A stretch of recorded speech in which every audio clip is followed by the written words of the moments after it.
magaalonni Oromiyaa iddoo qonnaan bulaan Oromootti siqi qoduun taane iddoo qonnaan bulaan Oromootti hirkachuu danda'u. Amma magaalaan narra bahee amma jireenya dhabaa jedhee kan itti yaadda oduun taane iddoo qonnaan bulaan keenya aaratti galfatu baga magaalaan naa dhufe akka jedhu waggaa salganarraa yeroo daangaan Finfinnee fi godina addaa yeroo sana innaa hojjetamu hojjechuudhaaf yeroo yaalamu jijjiiramaan dura qe'ee tokko keessatti namni 4-5 of ajjeese jira. Qe'ee qonnaan bulaatti abdii kutannaadhaan.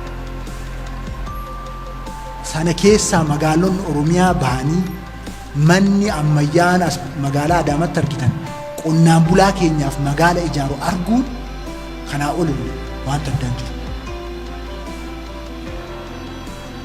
Sana keessaa bahee qonnaan bulaan Oromoo akka qusatu akka hojjetee qusatu kan qusateen mana sana fakkaatu Adaa keessatti Duumee keessatti akka ijaarratu kana arguun hooggansa kana akkana gochuu danda'u gandarratti sadarkaadhaan qabaachuun uummata Oromootiif carroomu.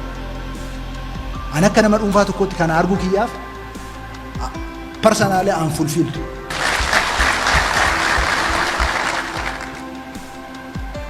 Ani abdiin akkanaa Oromootti waggaa gabaabaa ammanaa keessatti in uumama jedhee yaadeen jiru.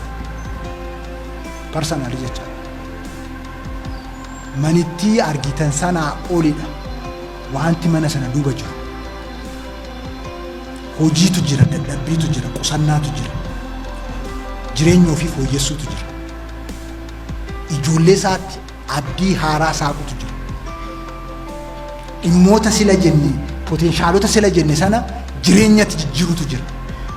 Hooggansi kun magaalaa bakka irraa baqatamu duun taane bakka itti baqatamu hooggansi kun gochuudhaan ol boqonnaan milkaa'inaa boqonnaan haaraan hin jiru jecha.